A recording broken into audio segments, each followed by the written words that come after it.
இப்போ நம்ம இருக்கிற சந்நிதி சாஸ்தா சந்நிதி. இந்த சந்நிதியை ஸ்ரீ பூர்ண புஷ்கல சமேத பொய் சொல்லா மேயர் சாஸ்தா அப்படின்னு சொல்கிறாங்க. இதுக்கு முன்னாடி யூஸ்வலாக நம்ம சிங்கம் அப்படிலாம் பார்ப்போம்ல, இங்கே வாகனமாக யானை வச்சுருக்காங்க.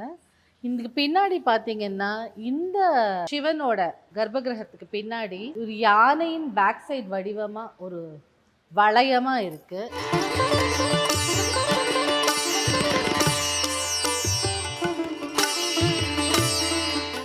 அது மட்டுமல்லாமல் பிரம்மா சண்டிகேஸ்வரர் அப்படின்னு யூஸ்வலாக சண்டிகேஸ்வரர்கிட்ட நம்ம அப்படி எப்படி தட்டிட்டு போவோம், நம்ம ஒன்றும் எடுத்துகிட்டு போகலன்னு சொல்கிறதுக்கு அதுவும் இங்கே வச்சுருக்காங்க. இது பரமேஸ்வரனின் சந்நிதி.